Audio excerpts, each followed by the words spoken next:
What's up, everyone? Welcome back to For New Eyes Only, the James Bond retrospective podcast where I'm watching the movies for the very first time.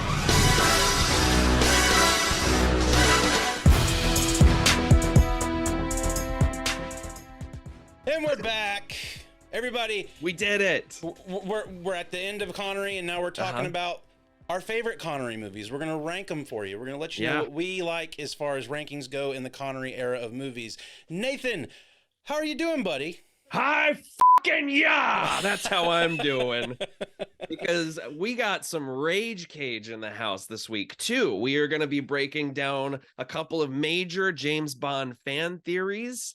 And we teased this up at the end of the last episode, but we're talking about a Bond-adjacent film, maybe by mistake, definitely by mistake. We're also going to talk about The Rock, directed by Michael fucking Bay today. Michael fucking Bay. Starring Nicolas Cage and Sir Sean Connery. Two people we love to talk about.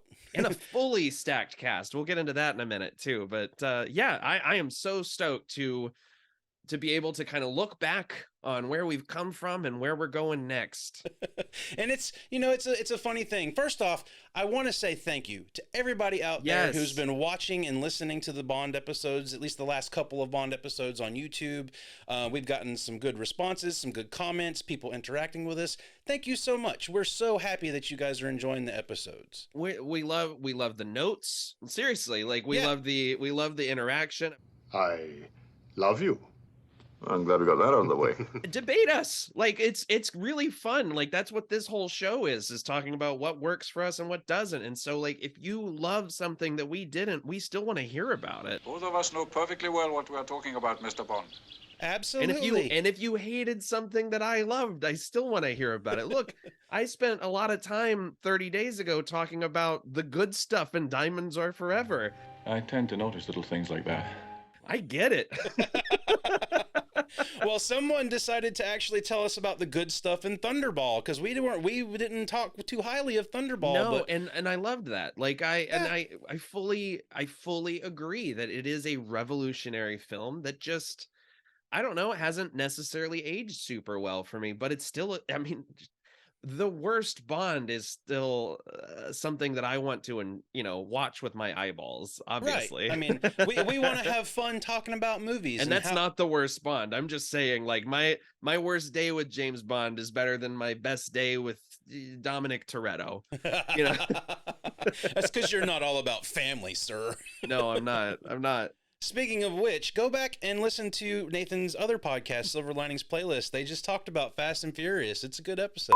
Yeah, and then, of course, the most famous line, I think, from this movie, you can have any brew you want as long as it's a Corona. So I can't have anything I want. Yeah. And then they share a Snapple. Yeah. And they do. Oh, yeah, lots of Snapple in this movie, He's too. like, all right, I'll have a Snapple instead. Yeah, and then Vince too, for not for nothing, being like, he gives this like angry kind of growl almost about him taking his beer. I'm like, dude, just get another beer. Yeah, I know you feel emasculated in this moment, but it's a Corona. Like, who cares? Just get another one. Yeah, go, they're $12.95. Yeah, well, that's actually now with inflation. Yeah, I would be kind of upset. Like, man, I can't afford. I got to take out a loan to get a fucking 12-pack. What a strange movie. But yeah, that is how we celebrated Thanksgiving, was talking about family. Just got to be with the family, man. But yes, I came across these theories about The Rock being a sort of secret James Bond movie quite a little while back. Mr. John Mason, we need your help. The name's Bond, James Bond. And when Nathan and I started discussing doing a Bond podcast, we were like, it would be fun to kind of throw this in and talk about it. Yeah, absolutely. So for this episode, we're not only going to be ranking the Connery movies, we're also going to talk about The Rock a little bit with you and kind of give you our feelings about, is it a James Bond movie, secret James Bond movie? And we don't know. We'll discuss. Well, enjoy yourself. And unless Nicolas Cage is hired to replace Daniel Craig, I feel like this is our only chance to really talk about Cage on this show.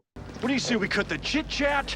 A-hole! Yeah, I saw a funny comment when I was going through the fan theory stuff about The Rock, and someone's comment said, it's a shame that Connery's last Bond girl was Nick Cage. I love that. But Nicolas Cage is definitely kind of the Bond girl of this movie. He totally is. Nicolas Cage is Yeah, he's kind of the Bond girl. He's kind of the comic relief. He's almost the Quarrel of the film. He's almost the Karen Bay of the film in some spots. Holly Karim Bey. Back to the salt mines. Which sounds like, I mean, Nicolas Cage is very whiny in this movie. It sounds like something he would say. So I took the rest of the day off. Glass of wine, little guitar, just relaxing. Actually, let's just go ahead and get into it. We'll start talking about it as we get into the movie. But as we normally do when we're talking about a movie on this show, I'm going to throw it over to Nathan. He's going to give us the breakdown of The Rock in 007 seconds or less. If this is a secret James Bond movie, he's going to tell us what the plot is in 7 seconds. Let's go for it. We'll see. This is a little wordy, and I still had to cut some stuff out. Weirdly complex movie in spots. Yeah. All right, you ready? 3, 2, 1, go. With the help of a chemical expert, mysterious criminal John Mason must infiltrate Alcatraz and foil a biological attack on San Francisco. Oh, just under the wire. 6.88 seconds. Yeah. Yes. It's going to take us more than 7 seconds to explain why this might be a Bond movie, though. So the funny thing about this fan theory that has followed this movie for years is that it's sort of two fan theories in one. It hinges on a theory that I hate to then get into a theory that I like. Okay. The first one of which, and you may have come across this in some of your research, is that some people have tried to explain away the recasting of Bond over the years but with the fact that some people remain the same, some actors remain the same, but the years change. That James Bond is a code name of sorts. Right. The Eon films have consistently established that these are different actors playing the same character, and that character's real name is James Bond. So the idea is that James Bond, in addition to 007, is a code name. I just feel like that's like putting a hat on a hat, right? Yeah, exactly. And also, I mean, without spoiling anything, we will get into territory in later movies that sort of fully disprove the idea that James Bond is a code name. Like, we will see, right, okay, this is a guy who has been through these things before. I mean, it almost helps Diamonds Are Forever a little bit, right? When you're like, well, why doesn't he care about Tracy anymore? And it's like, well, this motherfucker wasn't married to Tracy. But at the same time, Lazenby goes through his desk and pulls out Connery's props. So What are we doing here? Yeah. And again, like, we've talked about the Bond movies not having the greatest continuity, and villains don't know who Bond is in one movie and they know who he is in the other one. Sure. So yeah, there's a lot of that there. And me watching The Rock, like, The Rock was always a movie I enjoyed just for the fact that it was a crazy Michael Bay, Sean Connery, Nicolas Cage action movie. Sure, same. Also that I honeymooned in San Francisco, and I've actually been to Alcatraz. Yeah. I've been to the Palace of Fine Arts where they meet up with his daughter and everything. So I'm seeing places that I've actually been to in my life. Yeah. So that's like, I have a soft spot for The Rock for those reasons. But now that we're watching these Bond movies, and I stumbled upon a video from a particular let me get it to it. It's Pentex Productions. Yes, that's a great video. It breaks it down really well. There's also, I mean, there's a ton of essays and stuff. Cracked has broken it down. Screen Rant's broken it down. But that video goes hard on it, like dates and everything. If you don't mind watching a talking penguin explain to you why this is a Bond movie, and I don't. It turns out I don't. I'll leave the link to the video in the description box below. It's a great video. I highly suggest you watch it. But we're going to talk about some of the points they make in there. Yeah. But yeah, I'm with you as far as like the code name thing as well. Like I'm watching the Connery movies now, and I know that there's going to be shifts in the people that are Bond in the movies. So how do you make all of this work, especially when you still have M and Q and certain characters that are going to continue on? It's like, okay, if these characters are the same, why do we have a new? But disconnect. You just got to disconnect that stuff. People are saying that, but they can accept that James Rhodes can be Don Cheadle and Terrence Howard. Exactly. This is Hollywood. Things don't always go perfectly. People don't always get paid what they want to get paid. So therefore, you get new people. Exactly. But what does work for me in this theory, and I don't buy it because clearly, I mean, Jerry Bruckheimer, the producer of the film, has said, no, that's not what this movie was. Yeah. But it's a fun line you can draw where if you want to watch this movie imagining that John Mason is a retired, disavowed James Bond, it works. It does after I get those theories given to me. Yeah. I purposefully, we put the movie on, started watching it, and I didn't take very many notes because I was like, I'm focusing on Sean Connery's Mason character in this movie. I want to know if this holds up. And honestly, watching The Rock, I got to a specific point where I was like, I don't know if this really works. Like, I hadn't watched the video in detail for a while, so I wasn't sure what the points were that they were going to be bringing up. Right. And watching the movie, I was like, I kind of got out of it about halfway through the movie because I was like, I don't know how much this really does line up. Like, it wasn't working for me, and that was weird considering I've just watched all of these Sean Connery movies. Totally, yeah. And the biggest thing that got me was they talk about him being imprisoned in 1962, and I'm like, well, Dr. No is in 1963. Dr. No came out in 1962. Oh, okay. So if he was imprisoned in 1962, how is he like that's that's where it kind of lines up. He breaks out at some point in 1963, just in time for him to return for From Russia with Love. Right. And then we learned that his daughter was born in 1972, which is shortly after the release of Diamonds Are Forever in 1971. Exactly. And it's a bizarre little timeline that sort of lines up.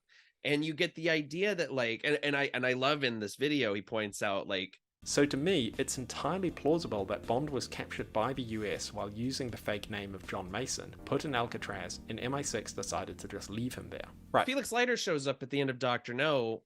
He's not there to just help him. Like, he's going to have to be debriefed. He might get arrested. Someone needs a scapegoat. We don't know what happened on this island that you just blew up, or that, you boiled everyone alive. And I don't know. There's parts of it that like, it does require some hand waving and some like leaps in logic, but it's fun. I think it's a fun thought experiment to go into this movie thinking, okay, that's James Bond.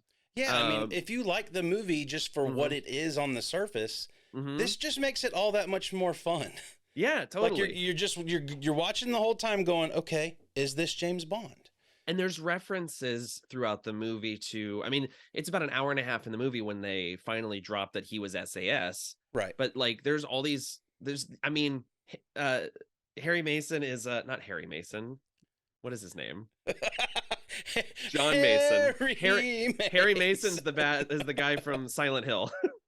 So John Mason, he likes a suit. I want a suite, a shower, shave, and the feel of a suit.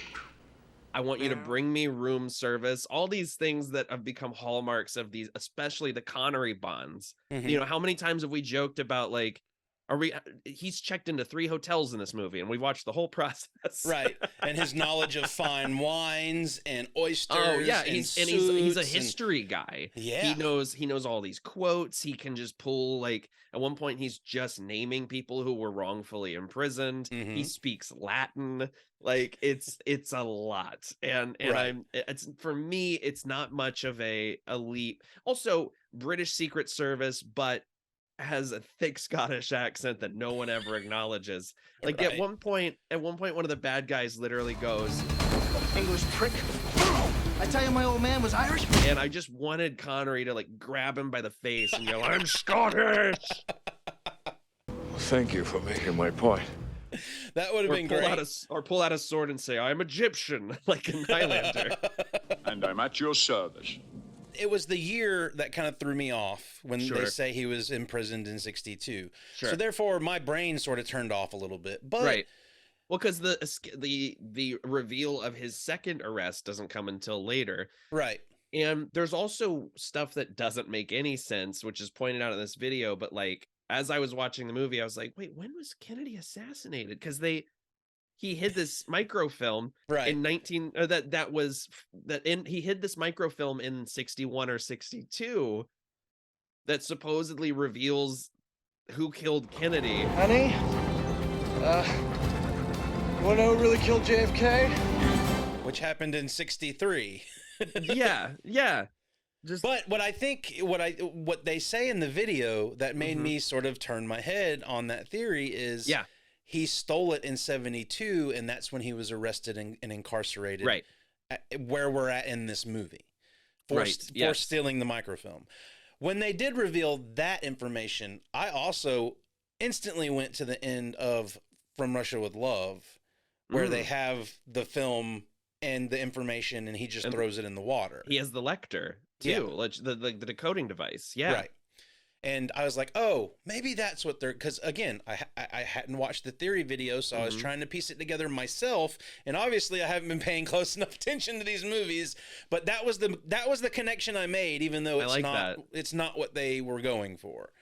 And a lot of this is stuff that you kind of have to infer for yourself. I mean, the video that we're talking about, he goes so deep as to like look up when ferries stopped going to the island for a while, and when Led Zeppelin was touring, when rocket launches were happening at Canaveral. I mean, it's great. I would recommend everyone go watch this. Yeah, I told you I was going to look at this in way too much detail. I think even just with the jumps that you have to make to buy into this theory, it's still fun. It's just kind of fun to think of it as like an alternate take on James Bond, that he stole this stuff from the US government while he was hiding under an alias. And of course, as we've been told multiple times, if a 00 is compromised, MI6 will disavow them.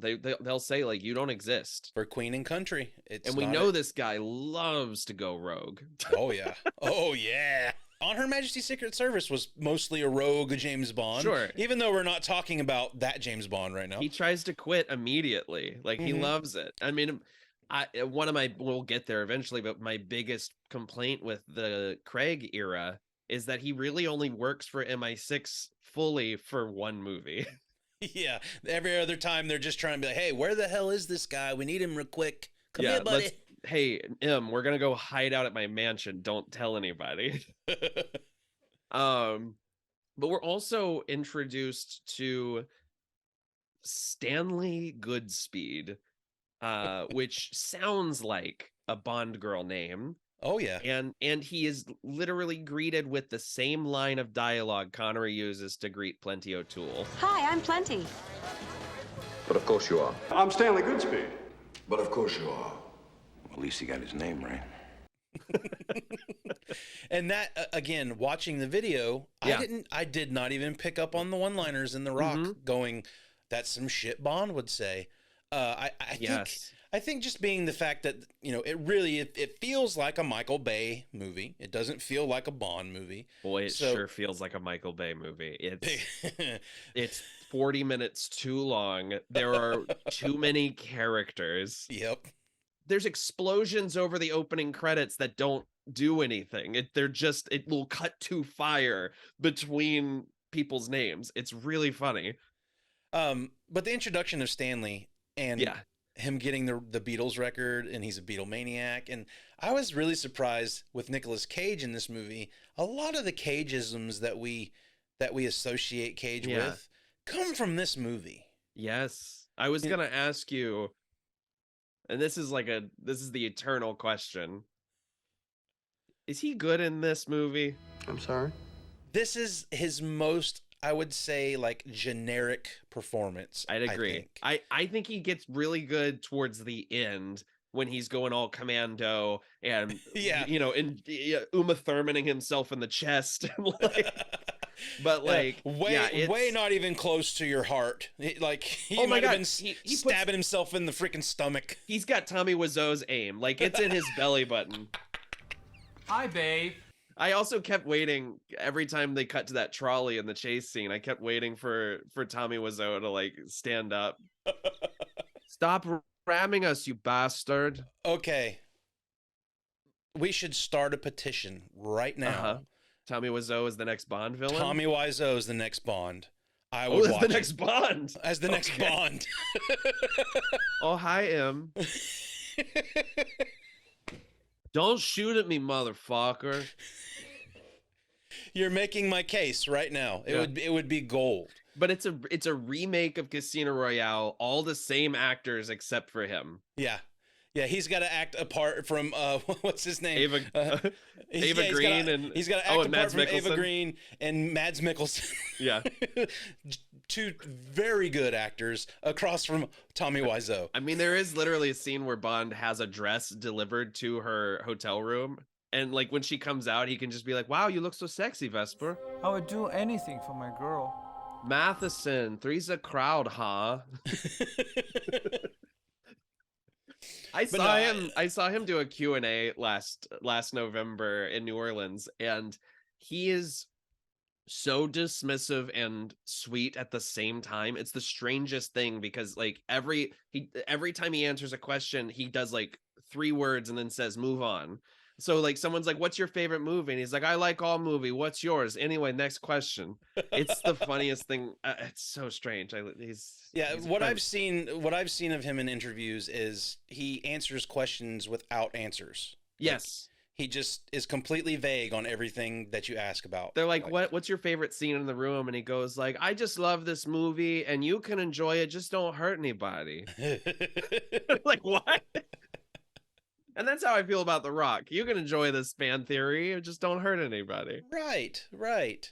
Well, I was just going to say on the microfilm thing, right? Like, so this movie slowly reveals that the reason that Mason has been arrested is because he's got all these state secrets hidden, right? Stuff that was kept by the FBI back in the day.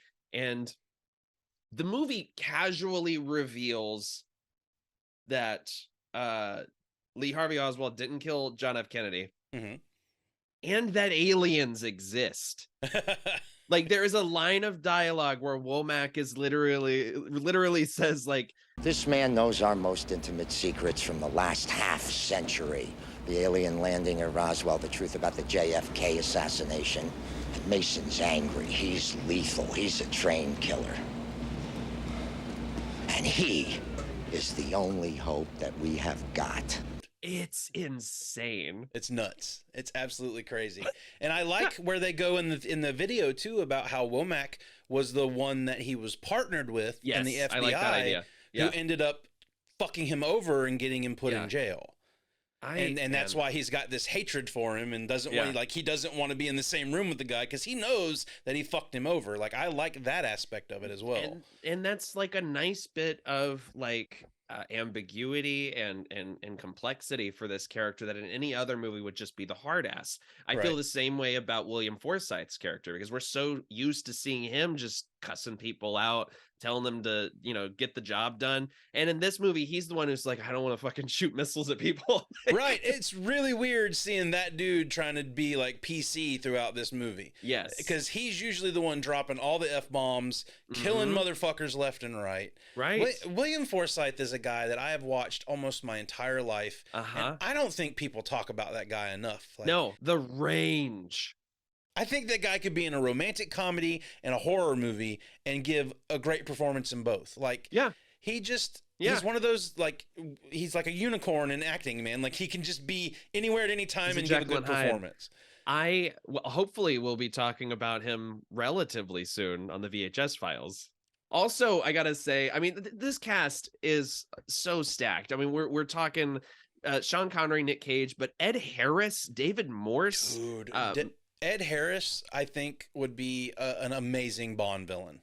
Yes. Yeah, it's wild that he never got the chance to. I mean, we've got Bokeem Woodbine. It's so weird seeing John C. McGinley as a Marine. Tony fucking Todd, bruh. I wrote this down. If you pay really close attention to the way that insane shootout, the kill box basically is like edited, I think we can now say that Michael Biehn is the one actor to have been killed by an alien, a predator, a Terminator, and Candyman. Because another actor that I don't think gets enough credit is Michael Biehn, dude. He's so great. He's so great. He is good in everything, man. Yeah. And when he's bad, he's awesome. When he's good, he's awesome. Like, it's just he's a crazy actor that, for whatever reason, didn't get much work later on in his career, but everything that I had seen him in before, like, I mean, Terminator. Come on. He was on The Mandalorian last season too, Right, wasn't he? Yeah, right. it's fantastic in that. And he's great. He's also one of the visual inspirations for Solid Snake in the Metal Gear Solid series. Like, I mean, like the guy is an icon. Yeah. And what I found interesting about him as well in Aliens is he was originally not supposed to be cast as is he Hicks? No, he's Hicks. He's Hicks in that one. Yeah. He wasn't supposed to be cast as Hicks in Aliens. Really? He was like replaced at the last minute.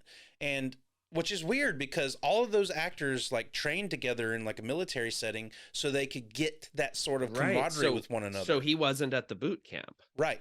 And I never knew that. And he came in late and like you could never tell, dude. Like he rules. In that movie, he runs that squad like he fucking is their captain. Yeah. And he's just an amazing actor. He also did a movie with Nicolas Cage called Deadfall. Have you seen Deadfall?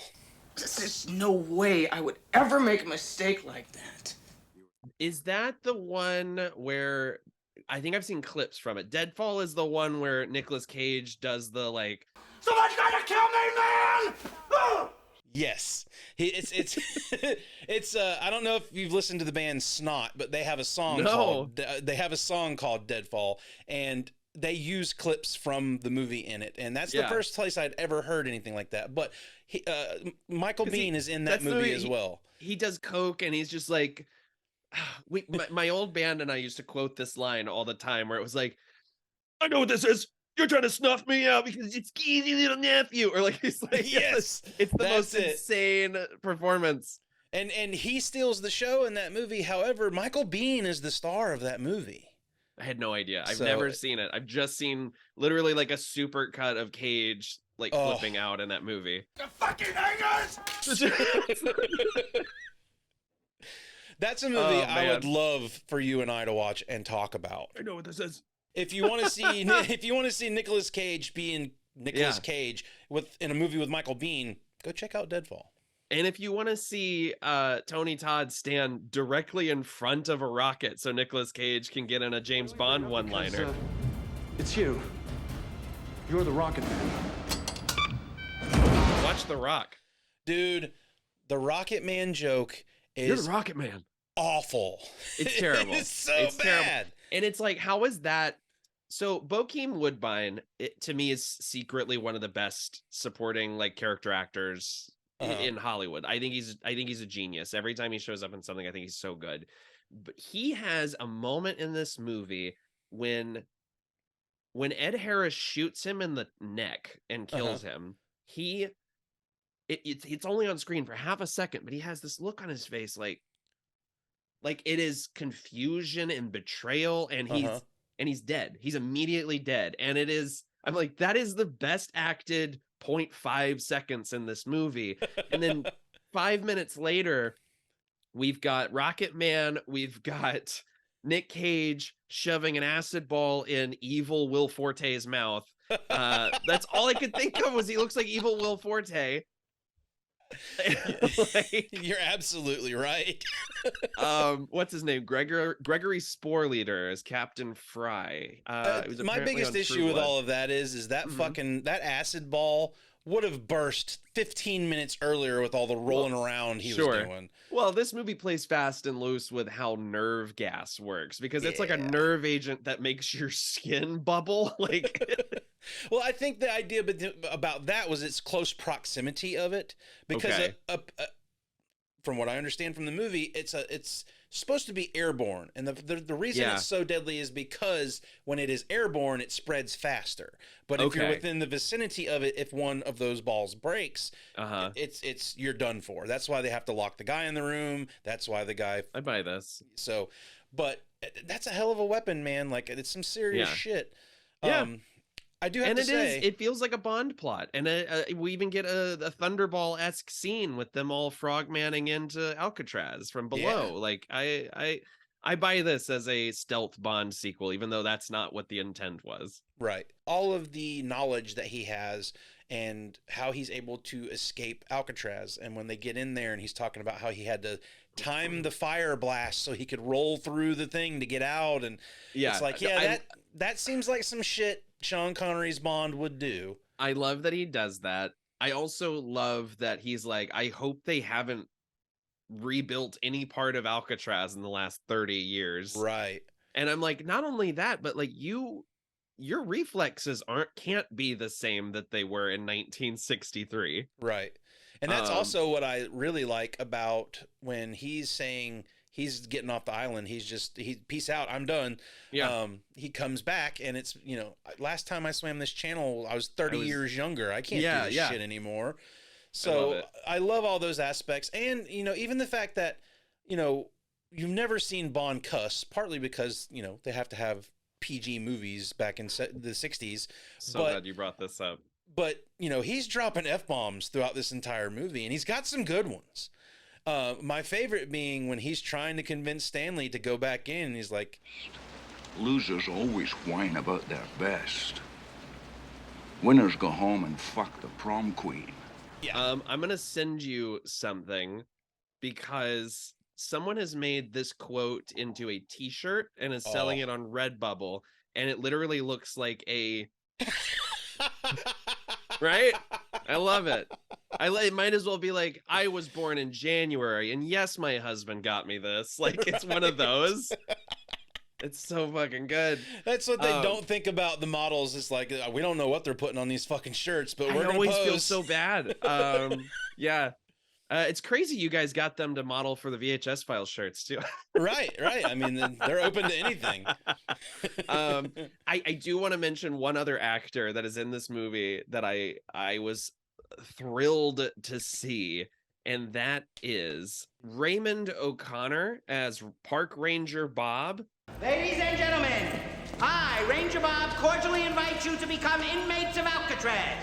Temporarily, of course. It's the same actor who plays the one hospital security guard in Halloween 4, who also has all the exposition.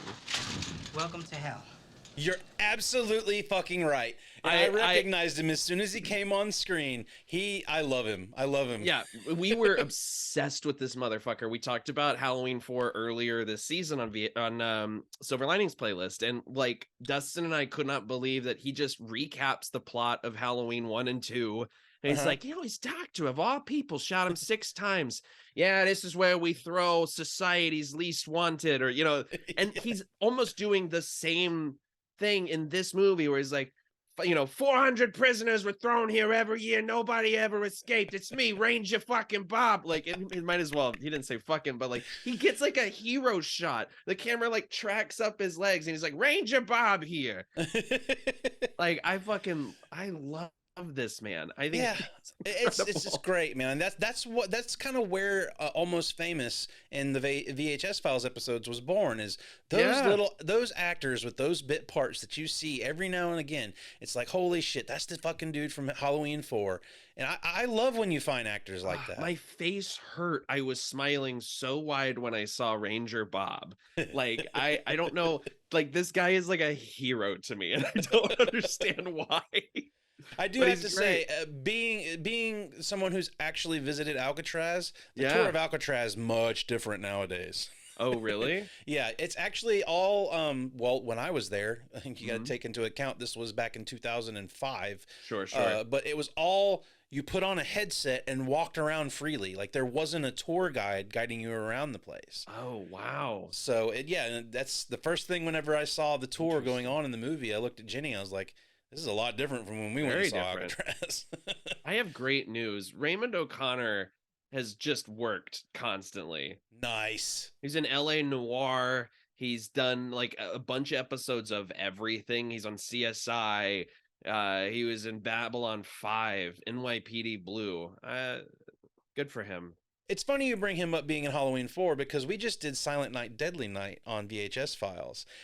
The box art for this is kind of a classic. I mean, it's it's a great image. Yeah. Chimney with the axe hanging out, Santa's arm. If you were to like rate VHS, like horror VHS boxes, like box art, like as iconic, the box art for this movie has to be high on that list because this is higher than the movie would be. Right. Oh yeah, definitely. And the female doctor that is interacting with him in that scene is in Silent Night, Deadly Night. He's definitely fat and jolly. I need to give that one a rewatch. I remember it being a rough sit. I haven't listened to your episode yet as we're recording this. Yeah, it's as an adult, it's a tough watch. But and again, I saw it as a kid. Probably not a movie I should have saw as a kid. Absolutely shouldn't have seen it as a kid.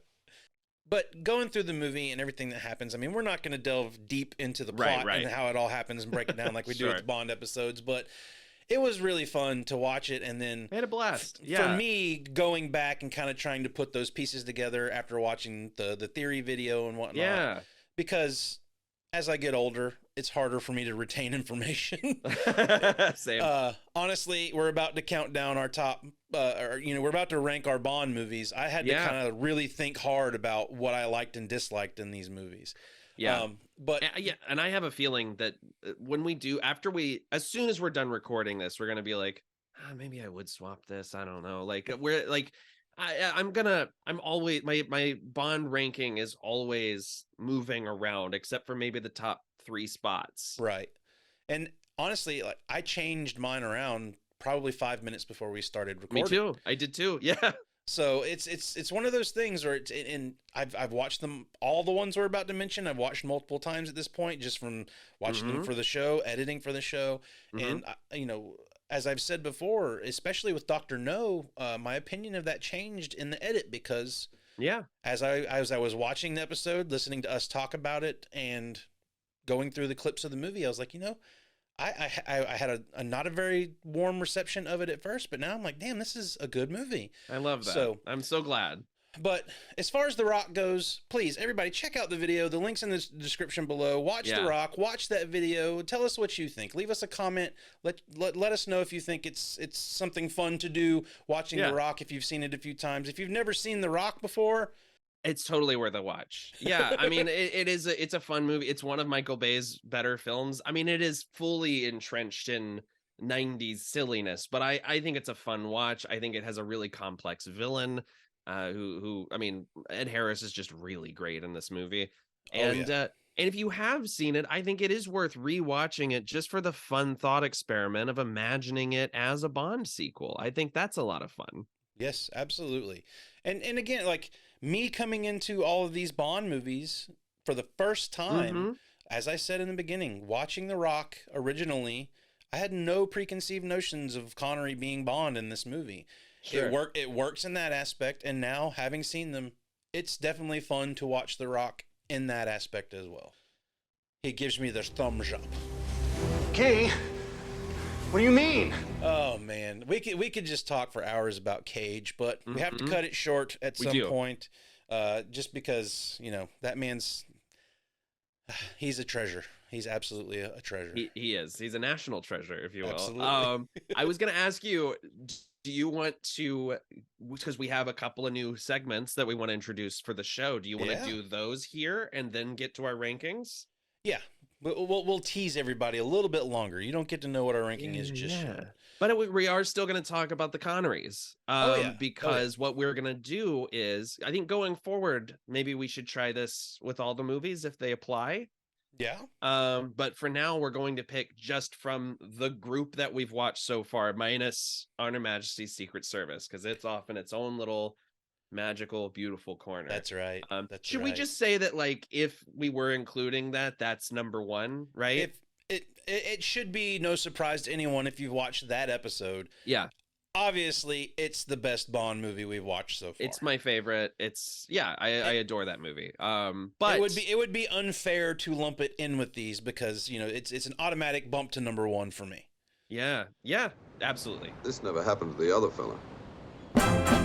But that's not saying the Connery ones don't have some fun things in them and aren't good movies, and that's what we're going to talk about. But we're going to try and include as much of this in the coming episodes as we can. But since we weren't able to do these segments in the Connery episodes, we're just going to kind of give you a summary now. We're going to do our top girl, gadget, and goon. A glowing tribute, Mr. Kidd. I love it. I love alliteration.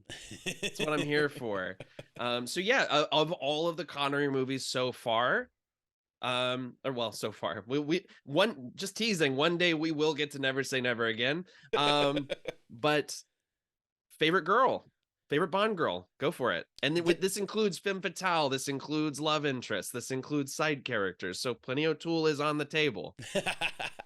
I even though she's in the movie for a very short period of time, I did want to bring up, you and I discussed this briefly after the episode. We kind of found a little bit of a problem in Diamonds Are Forever with Plenty O'Toole and Tiffany Case. The whole timeline is very strange, right? It's strange, and they kill Plenty O'Toole in Diamonds Are Forever because what Bond says is Dead.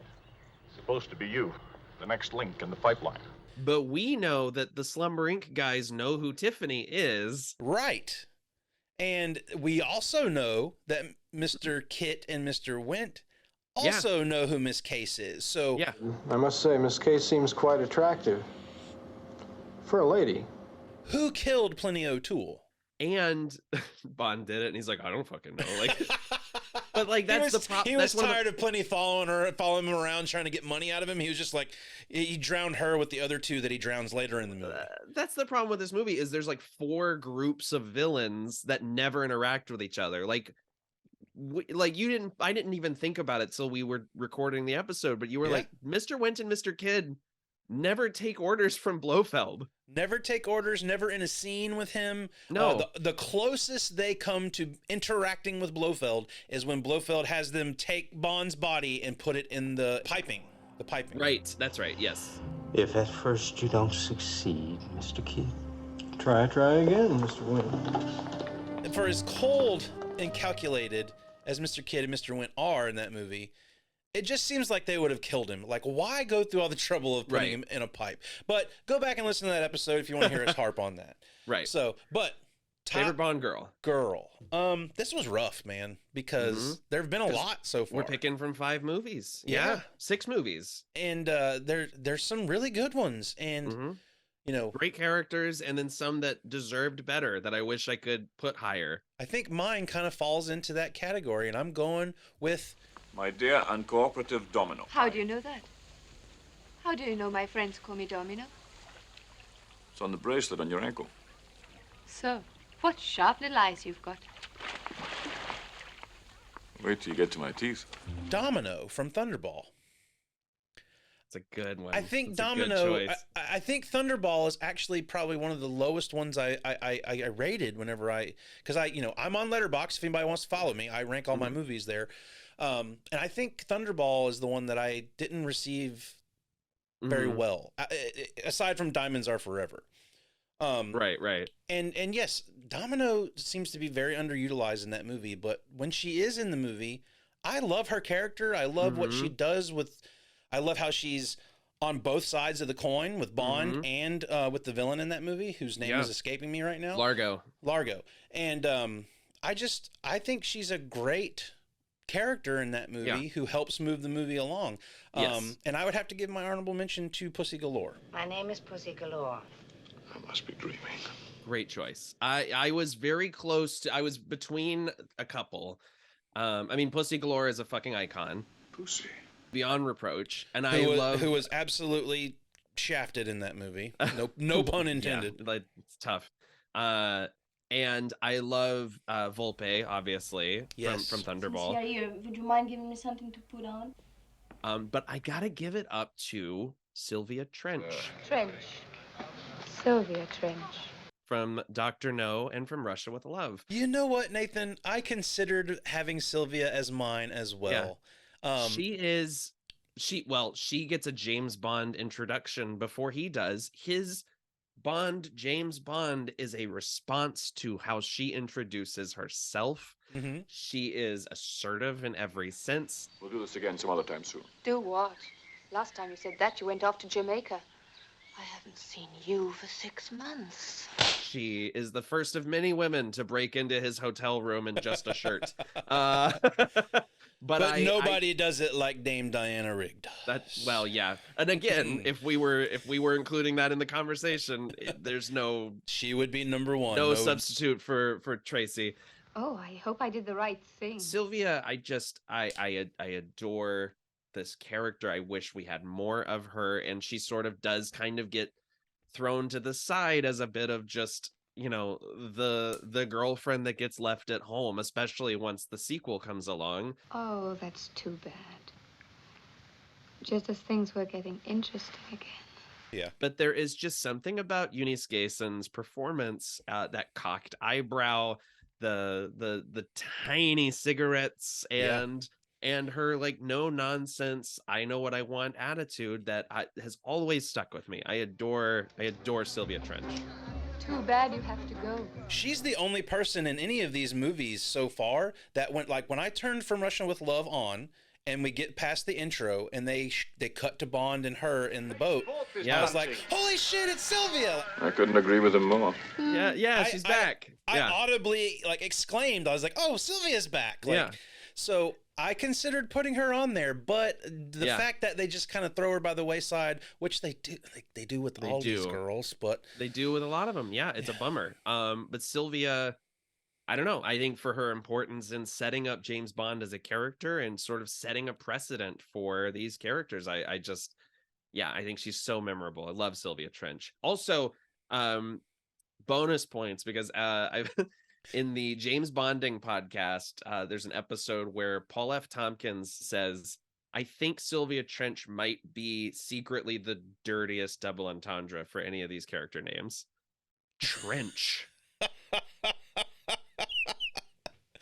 I definitely never thought about it that way. I hope that's not the case, but whatever. Sylvia Trench, that's my girl. She also one of the things she says in From Russia with Love plays into the whole Bond theory in The Rock as well. Because you've been gone for 6 months. I haven't seen you for 6 months, and apparently that's the 6 months he was in Alcatraz. I buy it. I'll go with it for sure. And honorable mention Bond girl? It's difficult. I would say probably Volpe. Second runner-up would be Tatiana from Russia with Love. Yeah. I love that character, but I think she loses all of her agency in the second half of that movie and is just not a character by the end of it. Right. But that first half, I'm just like, yeah. I'm totally drawn into their adventure. Yeah. And then once you get on the train, unfortunately, it kind of goes. Yep. So. For sure. Okay, well, now we're gonna do our top gadget. Top gadget. I think I might have cheated, but I'm hoping that we cheated in the same way. I'm going with the Aston Martin DB5 from Goldfinger. You'll be using this Aston Martin DB5 with modifications. Now, pay attention, please.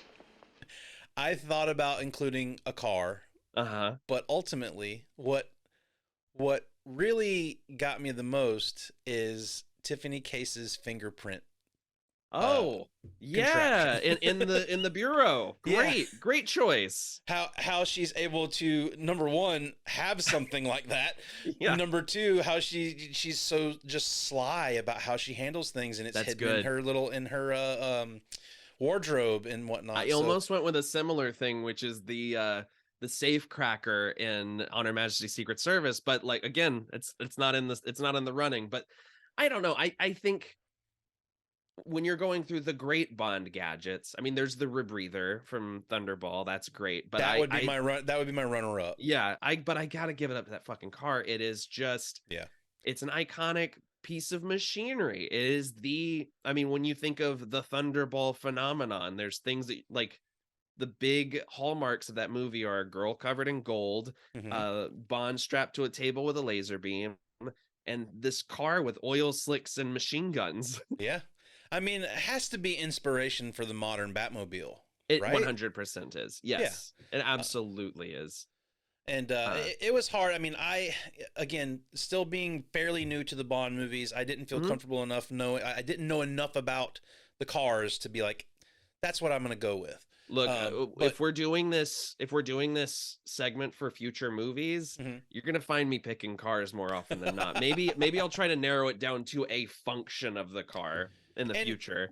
And again, I have not seen any of the movies moving forward, and in these movies, we don't get the biggest variety of gadgets in these movies at this point. I would imagine they get more and more ridiculous as we go on. So I think that's why moving forward, we should be able to do this for most of the movies. I kind of wish, now that I'm thinking about it, I wish I'd picked the fake duck on Connery's head at the beginning of Goldfinger. We should also have something that's like best villain lair or some shit like that. Because there's some great ones, even in the Connery ones. Dr. No's hideout, the best. The absolute best. Yeah, 100%. And I got to give it to Goldfinger's place too. That one's pretty good. That's good. Yeah. No, not a crappy lair among them. No. All right, so favorite goon of the Connery movies. And this includes henchman or main villain, correct? Correct. We wanted to do main villain or like favorite villain, but it's like when you really narrow it down in these movies, he's like the big bad. One villain and the rest of them are henchmen. So sure, we're gonna go all over the map. If Blofeld is your favorite, absolutely pick him. But there's quite an array of people to pick from here as well. This one was easy for me. It was pretty easy for me as well. You want to give a countdown? Yes. 3, 2, 1. Red Grant. I mean, we go back and listen to the From Russian with Love episode.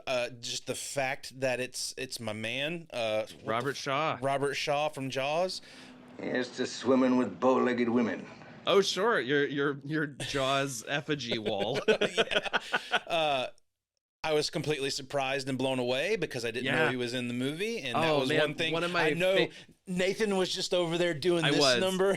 when you texted me, holy shit, Robert Shaw or something. No, Robert fucking Shaw, I think is what you texted me, all caps. I was like, yeah, buddy. And I honestly thought I wasn't gonna like it because his look in this movie is so strange. It's awkward. I mean, the bleach blonde hair and everything, but the fact that you don't get a shred of dialogue from him until an hour into the movie, maybe more. And he's so proper. Yeah. And I love.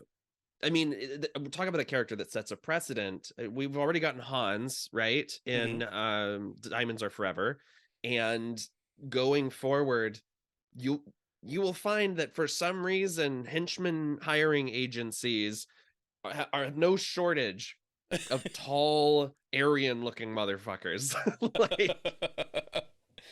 But it's Shaw's performance that really sends it home for me. I mean, we talked about it in the episode. I mean, he's very fucking Michael Myers-esque in it, man. Yeah. Just kind of following Bond around in the shadows, and I'd be willing to go back and watch that movie and think maybe I'd see him in the shadows somewhere that I never noticed before. Like I mean, it's for me, it's all about that tracking shot outside the train, right? Like, it's the scariest thing. And I think there's something to be said for the fact that there are so many in my opinion, there are so many similarities between Red Grant and Daniel Craig's James Bond. Oh, I see it. I definitely see it. And especially now that I have watched No Time to Die finally. I don't think I've brought that up on the show yet. I have completed the Daniel Craig series. So if anybody wants to at me in the comments for cheating, saying I have actually watched Bond movies, whatever. But we've covered we mentioned that you've watched some of the Craigs, and you've watched the Craigs, and you watched A View to a Kill. That's your baseline before this. Only Bond movies I'm coming in with any knowledge. So funny to me that A View to a Kill is like, it's so funny to me. Well, because that was on HBO all the time, right? Oh, that's what it was. It was on cable regular when I was a kid. So and that was me with GoldenEye. Yeah. Yeah. And we've talked about it before, but for anybody who's new, I mean, I haven't seen the Timothy Daltons, I haven't seen the Pierce Brosnans, so anything moving forward other than A View to a Kill in the Craig movies is going to be a new watch for me. So excited. Yeah. I think that great choice, and not just because it was also my choice. I had a feeling it was going to be your choice. Yeah. But I mean, you can't deny it, man. I mean, out of all, obviously we talked about them in Diamonds Are Forever, but Mr. Kidd and Mr. Wint would be honorable mentions for me, even though they're goofy, but like there's just something about them. Like I would like to see a full movie with them as the sole villains. They're my favorite thing about the movie. I like legitimately, and the thing about Grant is he's suave, but he's scary, and he's a brute, but he's refined. Like he's all of these contradictions. He's whatever the scene requires him to be because he's the perfect infiltrator. I mean, the scene of him and Bond in the train car and him just getting, just laying everything out for Bond. Yeah. Bond's not saying a word, and he's just, I mean, that entire scene's great, and then it goes into a great fight sequence. And, you know, brutal. It's one of the only henchmen that really goes up against Bond one-on-one and really kind of holds his own against him as well. Totally. I think the closest you really get to that other than this is maybe Oddjob and Goldfinger. And Oddjob's still using some gadgets, sort of, with the hat and everything. Right.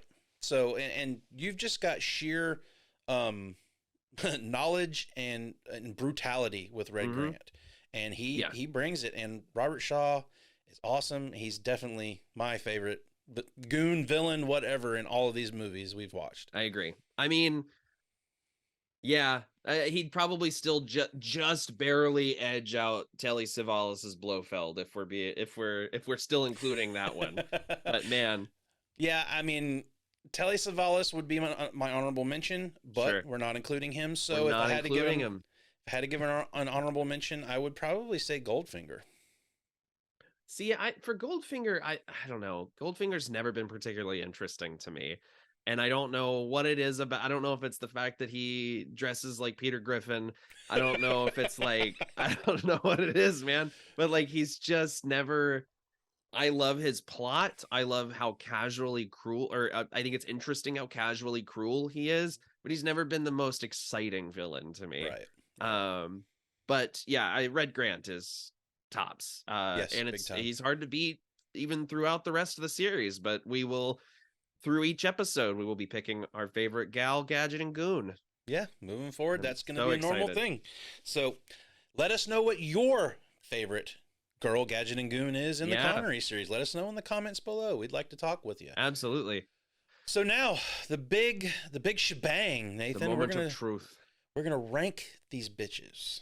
Well, Nathan, who wants to start? You want to go first? You want me to go first? I'll go first because I have this feeling that we are going to have an extremely similar ranking. Now, I will tell you, I have reordered stuff while we've been recording. It's always changing. So I'll probably change my mind while we're saying this out loud. But yeah, I'll go first. Number 6 for me. Diamonds Are Forever. Number 6 for me. Diamonds Are Forever. Unmistakable. Precisely. And again, this is a movie I like, but like it is a fucking mess. Ridiculous, isn't it? It's absolutely crazy. As we covered last week, I think one of our commenters said that it's the worst Bond movie, and it's not even close. Yeah. And I would have to agree. Of the ones we've done so far, I have a lot of fun with this movie. There's a lot of things that I enjoy about it, but it has 8 subplots too many. One of the Bond girls exists only to die one scene later. Yes. And before that be humiliated by being thrown out of a hotel room topless, which is a bummer. But the things I love Tiffany Case. I think Jill St. John is very fun. I'm cooperating, Mr. Leiter. Really, I am. I love Mr. Wint and Mr. Kidd. Yep. Mrs. Whistler did want some pictures of the canals for the children. How kind of you, Mr. Kidd. This is the movie where Connery is most clearly sleepwalking through the performance. He's there for the paycheck. And it drags every scene down with it. The fight choreography is not as good. That fight in the elevator is tough. And we just talked about the fight with Red Grant on the train. Like, you look at something like that, you look at that fight scene in the elevator, and it's like, wow, this is where we've gotten at this point. You can put us in a cubicle and still have an engaging fight sequence, because that train fight is one of the best moments of the whole 25 movies. Yeah. You know? Yeah. But yeah, it's Diamonds Are Forever. Just and while I like Tiffany in the movie, I just find her presence in the movie is very up and down.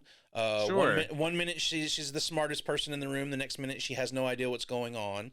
So it's very up and down in that regard. Connery sleepwalking through the movie. We talked about that.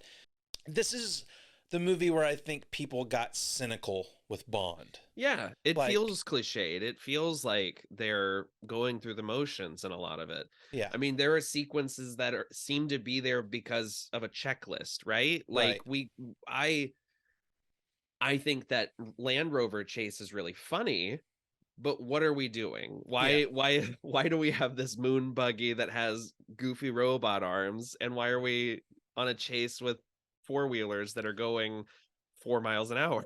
1 mile for each wheel. That ultimately don't serve the plot as much as you would want it to. No, there's two chase sequences back to back, and it just kind of feels like they're there to pad time. And we also have to mention the car chase in that movie is completely faux pas by the editing. Right. There's a lot left to be desired from a Bond movie when it comes to Diamonds Are Forever. For what I've watched so far, Diamonds Are Forever definitely is the most lackluster. Definitely, I agree, and it also suffers from having to follow On Her Majesty's Secret Service, not only in terms of quality but in terms of story. Yes, you want that revenge tale, and you're just not getting it. Exactly.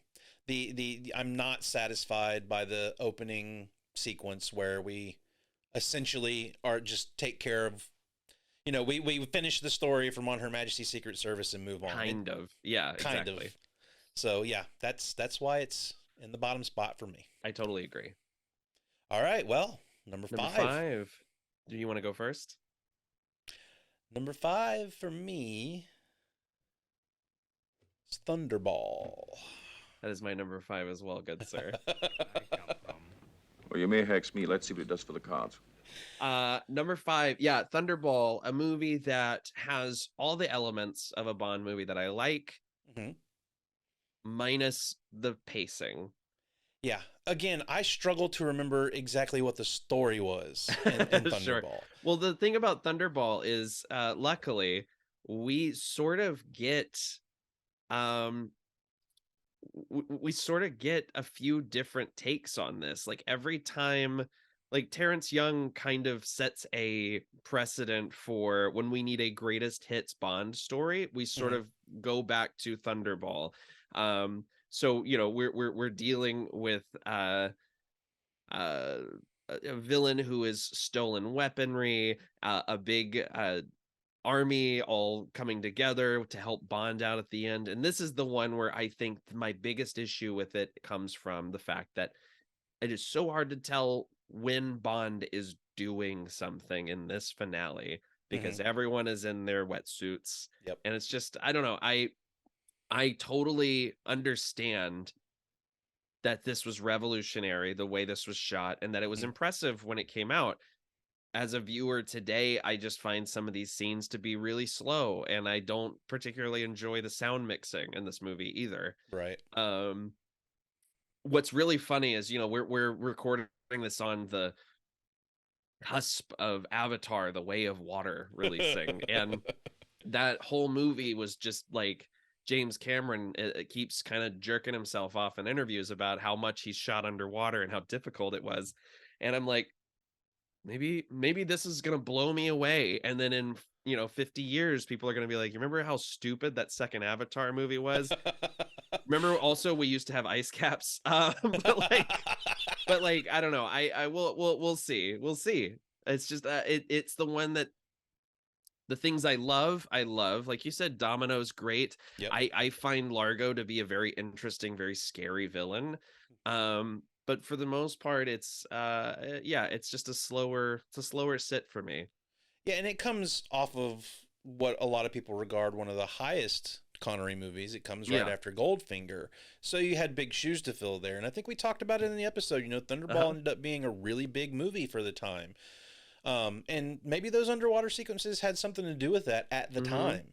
But just watching it now and just kind of, again, for the first time, and seeing the movies I've seen in my life, it comes across like I'm definitely not doubting the technological advances in what they had to do to shoot those scenes in this movie. It just doesn't always gel with me while I'm watching the movie. I kind of want them to move on faster than they do.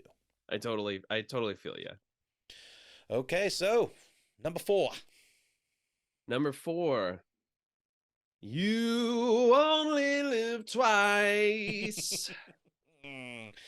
Number 4, you only live twice. Are you serious? I am serious. We're going to have the same ranking. I'm telling you right now, we are going to have the same ranking. Maybe. Maybe. I quite enjoy You Only Live Twice. Yes, this is my second life. You only live twice, Mr. Bond. There is good things about this movie. There are also terrible things about this movie. It is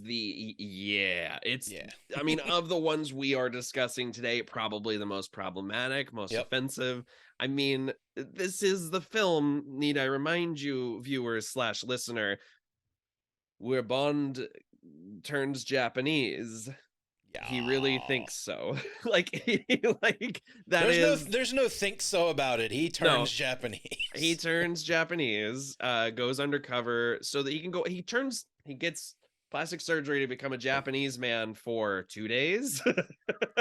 I love how it's one scene. He's got the eyebrows and the bowl cut, and then literally 2 scenes later, he looks like Sean Connery again. It's wild. It's crazy. I gotta give it up though, because I truly love Akiko Wakabayashi as Aki, the SAS agent. I love Kissy Suzuki, I think, is a fun character. Tiger Tanaka, while having some truly abhorrent dialogue. Rule number 2, in Japan, men always come first, women come second. I might just retire to here. Is a badass. Yeah. This movie has machine gun ninjas. Like, there's a lot to have fun with in this.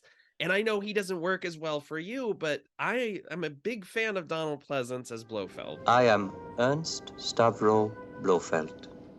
That's the biggest thing that brings it down for me. I know. Even though we're ranking it the same spot, we have very different opinions about this. I was very underwhelmed with Mr. Pleasance as Blofeld. Totally get it.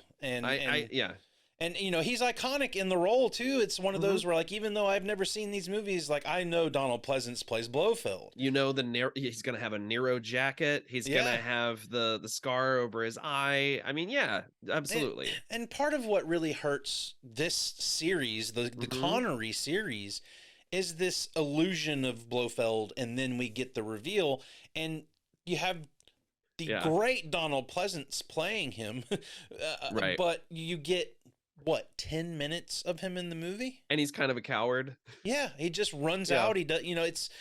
And again, like I was so familiar with him as Blofeld, like I thought I was going to get to see him a few more times, and I was a little disappointed to find out that that's the only time we're going to see him. Goodbye, Mr. Bond. I think it's valid. Although I will say we do also get introduced to another Blofeld in this movie with Charles Gray as Henderson.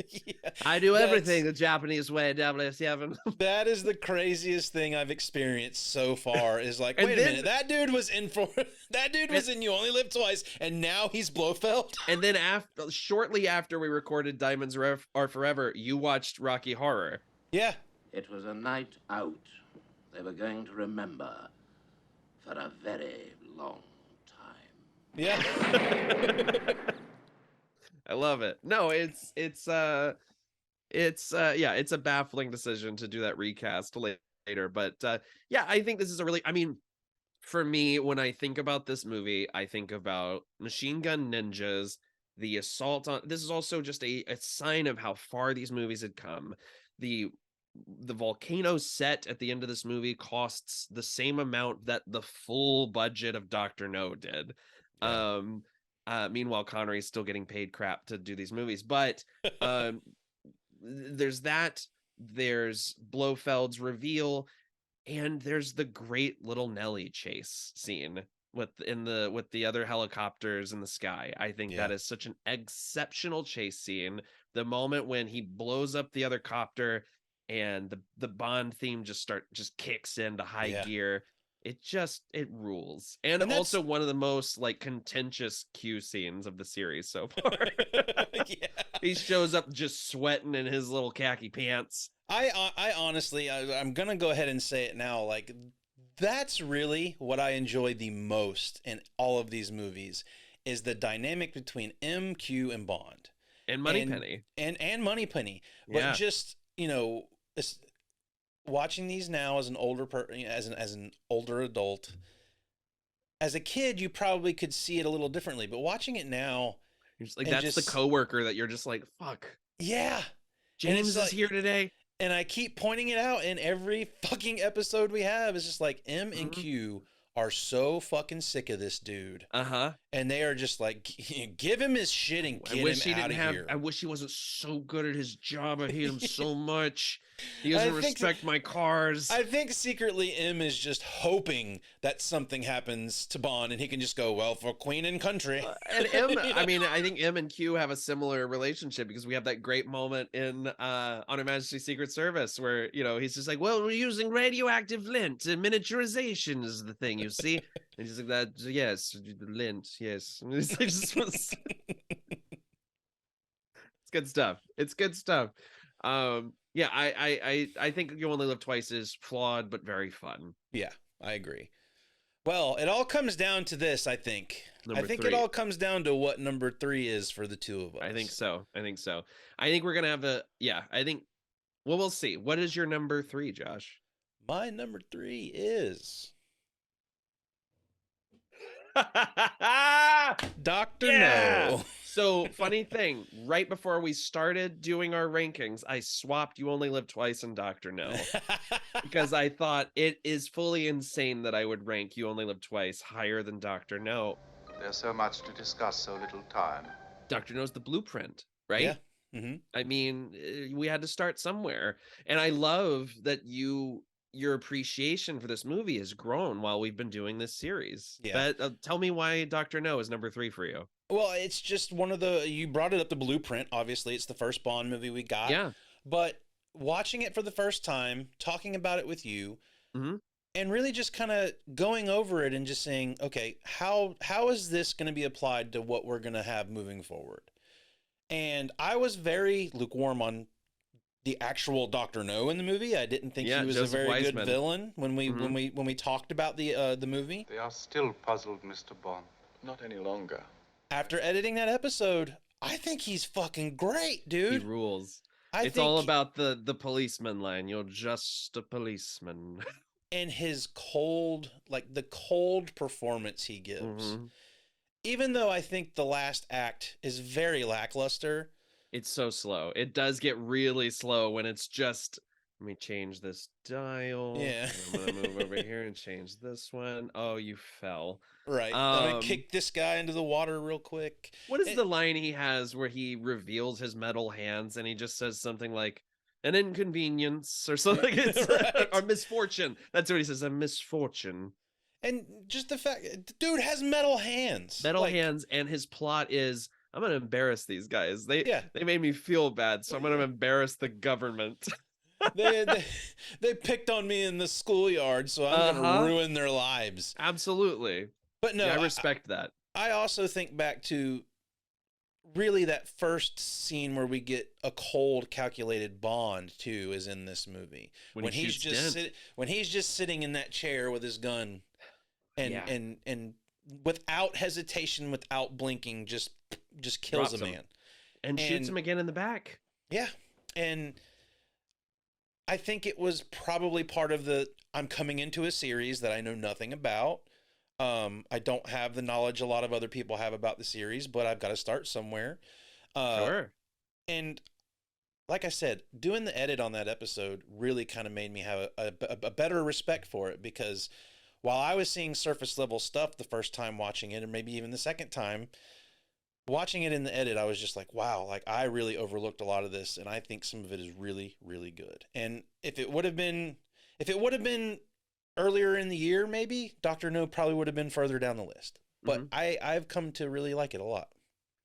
Yeah, I think it's a slower flick that rewards repeat viewings, because the first time you're watching it, and especially if you're going in for the first time and thinking, well, this is this long running action series, right? Like you are kind of not expecting the filmmaking here, right? Like you're expecting it to be more of a, nonstop thrill ride. And if you go in with that mindset, you're sort of trying to match the rhythm of the movie the whole time, right? And so I think when you go back and rewatch it, you can really take in, God, they're shooting on all these like real locations. There's some cool set pieces here. The acting is largely very good. And you there's just don't, with it being the first Bond film, you don't have the Bondisms to rely on there either. So totally. Yeah, I think that this kind of fit what people were looking for in espionage movies at the time, especially because it does function as a little bit of a travelogue. Like, hey, look at these cool beaches. Can you believe there's a hotel? Let's watch James drive through the jungle in real time. Let's go collect seashells on the seashore. Right. Yeah. Look out. There's a dragon. Oh, wait, it's a tank.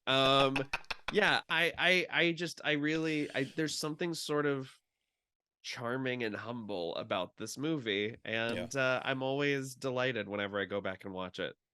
And it's funny, usually the first movie in a series is the one you always gravitate back to because it's the one who set the precedent. But this one had to move back a little bit for me. I don't think it's the strongest of Connery's movies, but I definitely enjoy it more than I did the first time I watched it.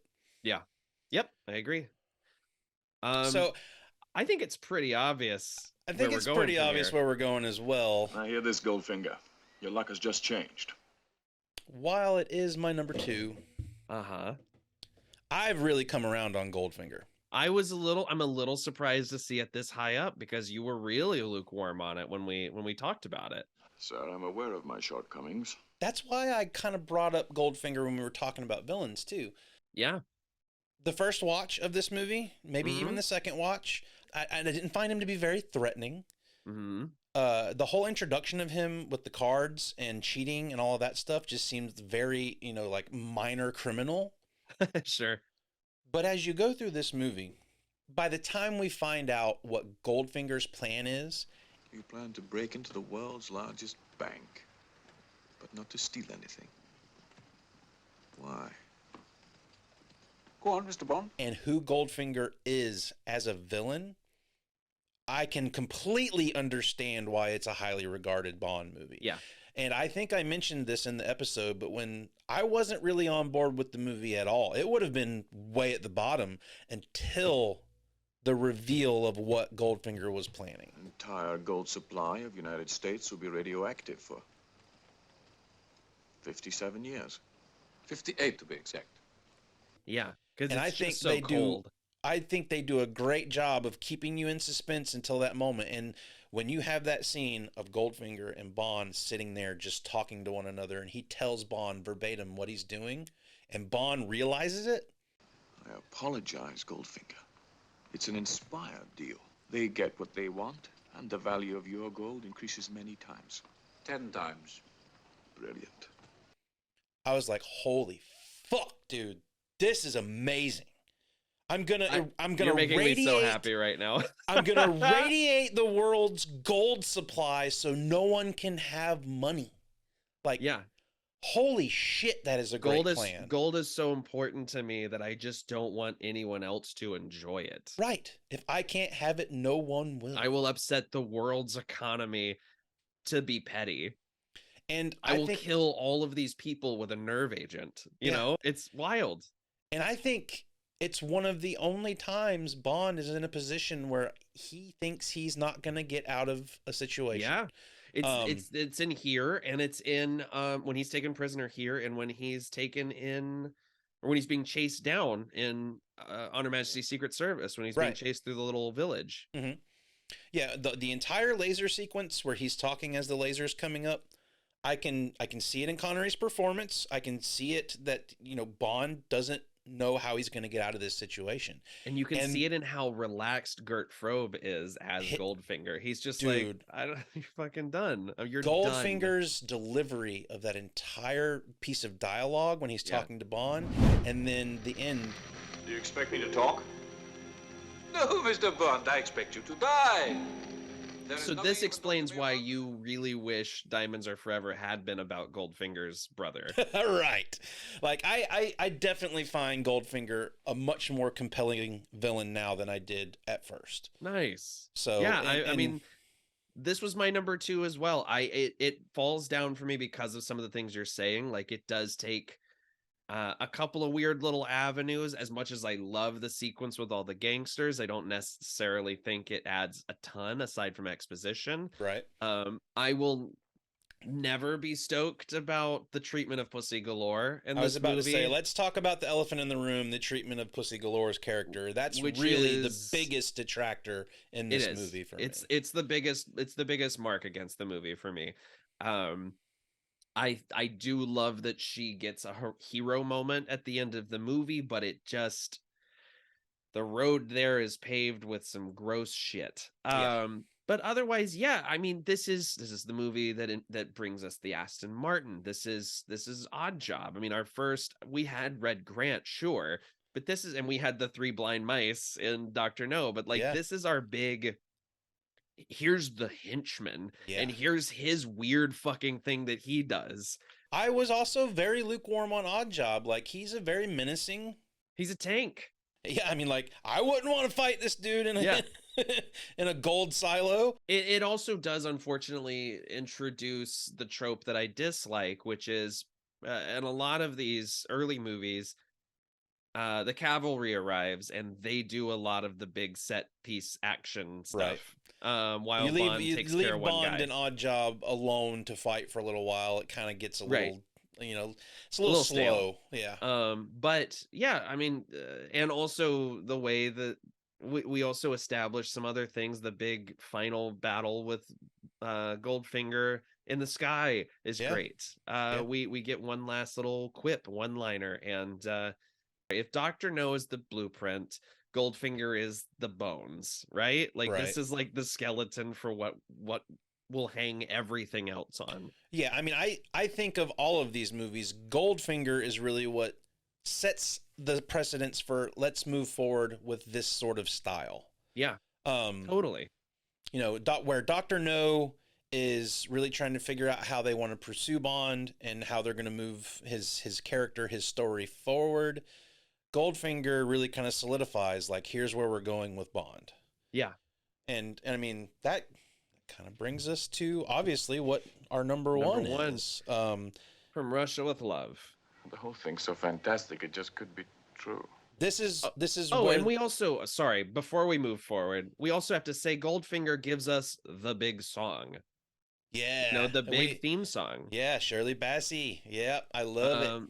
From Russia with Love, kind of buried at the end of the movie. I mean, we get the version kind of at the top, and then there's, but that's From Russia with Love is startling in its simplicity, right? It is, it's we've got a thing, you want the thing, but we're gonna get it away from you. That's the plot of the movie. This is where the cold opens start, right here. Mm-hmm. And that reveal that you think Bond has just been shot, and it's a guy in a mask. You also get the introduction of Red at the beginning, and then you get your opening credits. And dude, like, I reacted to the opening of this movie harder than I did to any of these movies. Yeah. I was like, this is fucking good. It's cool. And it's only shot beautifully. Yeah. And I'm only like, what, 5 minutes in? 5 minutes into the movie, and I'm like, whoa, this is so much better than Dr. No. Yeah. And it's, I mean, I think Connery is the most locked into the character in this one. He's scary when he needs to be. There's just something beautiful about just seeing him on a mission, seeing, that, I mean, this really sets the formula in motion, right? Like, this is, let's give Bond his orders. Now he's off to some exotic locale and he's got to take care of business. And we get Karim Bey is one of the best supporting mentor figures in the series. Tatiana, I think, is a fantastic character for the first half of the movie. And we're really sort of establishing Spectre as a force to be feared. Right. We've gotten hints of it in Dr. No, but this is where we get to visit Spectre Island. And you've got Irma Bunt, who is really... Not Irma Bunt, sorry, Rosa Klebb. Irma Bunt is On Her Majesty's. God damn it, I knew. I always get their names mixed up. That's really the hardest thing about the Bond movies so far, is keeping up with all the fucking names. Wait till you get to like your 8th blonde-haired assassin. So yes, I am sorry. I did not mean Irma Bunt. I meant Klebb. Klebb. So, but that scene with Kleb and Tatiana is chilling, man, because From now on, you will do anything he says. And if I refuse? Then you will not leave this room alive. You're a dead person. Like, yeah. And it's cold, and it even feeds into how Tatiana turns and decides, okay, I'm going to help Bond. I know I'm working for the wrong people. But just, and it is a very slow burn movie. I will say there are some great action set pieces in it. But even for a slow burn of a movie, I'm much more captivated by the story, the characters. And well, and even the slower bits are punctuated by these exciting action sequences. I mean, the raid on the Romani camp is wild. I mean, what a huge leap forward in action from Dr. No. There's some gross stuff that goes down at that place too, but it's you know, it by and large, this one stripped down in a lot of ways. I forgot about this scene before doing a little bit of research for this, but the scene where he and Karen Bay are sniping, I forget who the henchmen are at the time. Yeah. But when the guy's crawling out of the window and Karen Bay is just aiming and using Bond's shoulder, and there's that camaraderie between those two. Yeah. It may not be because he's in a cast, but he's like, let me kill Krillin Q. Yeah. And they may not be in an action set piece at that point, but it's still a cool scene to watch. Yeah. Just because you have this thing between he and Karen Bay, they're taking people out. It's their chemistry is so great. Yeah. I was so happy recording this episode with you because I was like, I got him. Like after Dr. No, I was like, I don't know, maybe he'll get tired of these real quick, but like the excitement that you had to talk about this movie, I was just like, yeah, man, that's where I'm at too. I mean, it helps when you have familiar actors in there as well. That's also kind of a difficult thing about, especially these movies, is you've got actors who are doing the performance. You've got people who are doing voiceover performances for them because they don't speak very good English. That's kind of a hard thing to sort of adapt to, just coming for any kind of a movie. And the more I watch movies, the older I get, the more I'm accepting of that. But I can understand why as a kid maybe I wasn't so apt to watch these because of things like that. Yeah. Because those little things are always the kind of things that sort of sway you when you're a kid. You're like, that sounds weird, or those people are talking different, or you know, like, or like, oh, the gadget in this one is a suitcase that has money in it. I mean, luckily, yeah, it does have gas, and it does have a knife in the side, but like one of the gadgets is literally like, and there's gold sovereigns in here. I honestly forgot about that case, and it probably would have been my top gadget now that you say that, because that case is pretty cool. You want those doubloons. Yeah. This was a clear choice. I am thrilled that we had the same ranking, because I promise you, when we finish the Moors, it will not happen again.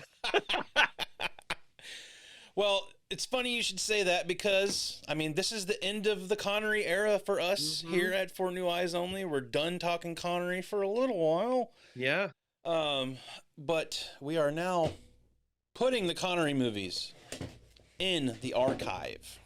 We're moving on to Roger Moore, people. Yeah. This is who I associate Bond with. Thank you, sir. Yeah. Connery may have been the original Bond, but this is the first guy I knew as James Bond. I love that for you. And I love that for us. I'm super excited. I'm completely expecting nothing but cheese from here on.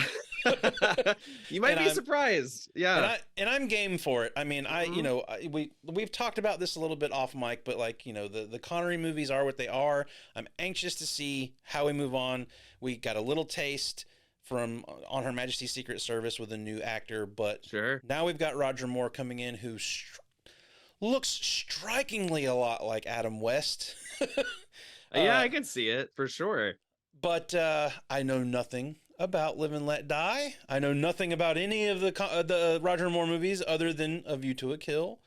And I'm super excited to move on to the next series of Bond movies. What are you hoping to get from this era? I don't really know. I'll be honest. I know Roger Moore is a different caliber of actor than Connery. I've always just kind of thought that was the thing. Like even though I had never seen the Bond movies, I always thought it was a little weird that you had Connery and then Roger Moore. Like I didn't think those two, like how could those two play the same character? Sure. I don't even really know why I felt that way. But I don't know. Like I'm anxious to see what kind of a gravitas Roger Moore brings after I've watched, Connery do Bond for 6 movies now. I'm heartbroken that I don't get any more Lazenby. I would have loved to have seen more from him, but unfortunately that situation is what it is. Right. But I really want to go into the Roger Moore movies and have fun. I'll take the most convoluted of plot lines. I'll take the most cheesy dialogue. Like, bring it on. I'm ready for it, dude. Like, I just want to see how crazy the Roger Moore era goes. Maybe it doesn't go crazy at all. That's for me to find out and for everybody who's seen them to know. My face hurts from smiling. So at the risk of getting stuck like this, if you had to guess what Live and Let Die is about, what would you say? When Bond was young and his heart was an open book, he used to say, live and let live. He did. He did. But in this ever-changing world that we live in, now Bond's going to say, live and let die. What does it matter to you? When you got a job to do, you got to do it well. I was trying to do McCartney's voice while Axl doing Rose. the Axl Rose. You gotta give the other fella hell. I mean, this might be a good sort of like contrast to like me as a person. My first experience with the song "Live and Let Die" was Guns N' Roses, not so Wings. Funny.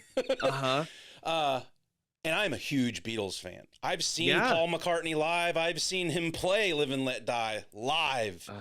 That's the only thing I have going in this movie. Yeah, one of my besties went to go see him and sent me a video of when the explosions went off during Live and Let Die, and I was like, yeah. And I was a huge Guns N' Roses fan when they covered that song back in the 90s, and I love Paul McCartney, I love the Beatles, I love Wings, and just the fact that that's tied to this movie is the only thing I have to go off of. So we'll see we'll see what that means. Okay. Next year when we come back. Holy cow. Yeah, it's December. To start talking about the Roger Moore era. Absolutely. I can't wait. What do you hope to get out of me watching the Roger Moore movies, Nathan? Laughing your ass off. Like legitimately, I've been really looking forward to these. As much as I love most of the Connerys and adore On Her Majesty's Secret Service, this is what I've been really looking forward to. I feel like we are going to spend the next handful of months just sort of, even when they're bad, because there are some that are bad, just having these moments of just joy and trying to figure them out. Live and Let Die is one I hold pretty high in my heart, to the point where I'm like, I don't know if it's actually good. We'll figure it out next month. Everybody has those movies that you're like, I know this isn't good. It doesn't matter. I still love it. There's stuff about it though that, man, I think is unambiguously good. It's just, does the whole package work? And right. I think that's going to be a really big thing. I think you're going to love the music, especially in the next one, as a Beatles fan. We have 7 more movies to talk about. Sure. Yeah. And a Connery in there somewhere. Depending on what order we want to put it in.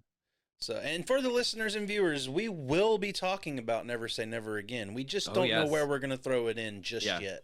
Probably, I mean, somewhere around the Octopussy episode. Just not sure if it'll be before or after Octopussy. I mean, honestly, if we're talking about the Moore era and we want to talk about, Octopussy is the name of the movie. I want to know what the fuck is going on in this movie. Yeah. So this is one I'm super, like, if I'm stoked to get to any of them, I want to know what Octopussy's all about. What's going on here? Yeah, exactly. Is it a sequel to Bat Pussy?